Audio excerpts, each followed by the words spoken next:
नमस्कार, माझे नाव कुमारी रिया सतीश तळकर. मी इयत्ता दुसरी ब ची विद्यार्थिनी. आज मी तुम्हाला एक गोष्ट सांगणार आहे. त्या गोष्टीचे नाव आहे श्रावण बाळ. श्रावण नावाचा एक मुलगा होता. त्याचे आई वडील म्हातारे होते. त्यांना पायातनी चालवत नव्हते की डोळ्याने दिसत नव्हते. श्रावणाचे त्यांच्यावर फार प्रेम होते. आई वडील श्रावणावर फार प्रेम करीत.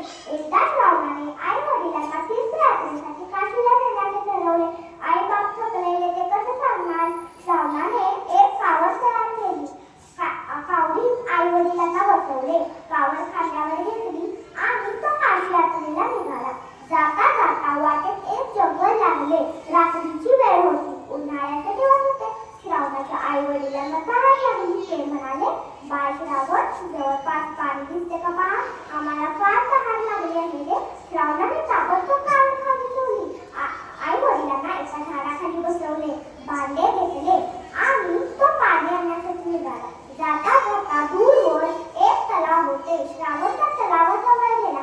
त्याने पाण्यात भांडे बुडवताच भांड्याचा भुरभुर असा आवाज आला की त्यात एक बाळ त्याच्या दिशेने आला आणि तो त्याच्या छातीत घुसला. बिचारा श्रावण, आई मेलो मेलो असा म्हणाला व घायाळ होऊन खाली पडला. तिथे एक दशरथ नावाचा राजा शिकारीसाठी आला होता. तो एका झाडावर बसला.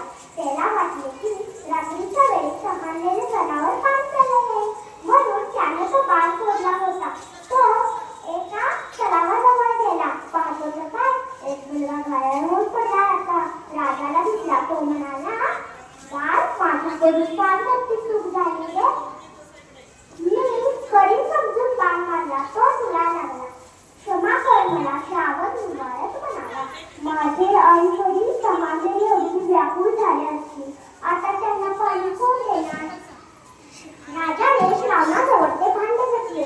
तो म्हणाला, बाळ, अगोदर तू थोडे पाणी पी, मग मी तुझ्या आई वडिलांना पाणी देऊन देतो. श्रावण म्हणाला, अगोदर माझ्या आई वडिलांना पाणी देऊन दे. त्यांना फार तहान लागली आहे. आणि तो मरण पावला. राजा श्रावणाच्या आई वडिलांजवळ गेला. तो म्हणाला, मी अयोध्येचा राजा दशरथ आहे. तुम्ही मला तुमचा श्रावण समजा. मी राजा असलो तरी श्रावणासाठी तुमची सेवा करीन. राजाने श्रावण मरण पावल्याचे सांगताच ते दोघे श्रावण बाळ श्रावण असा अक्रोश करून लागले. त्यांना राजाचा फार राग आला. राजाने आणलेले पाणी न पिता ते म्हणाले, राजा, आमच्यावर जशी पुत्र करीत म्हणण्याची वेळ आली आहे तशी ती तुझ्यावर येईल आणि तूही आमच्यासारखा पुत्र शोकाने मरशील. असा श्राप देऊन त्यांनी दुःखाने प्राण सोडले. तात्पर्य, आपली सर्वात मोठी जबाबदारी आणि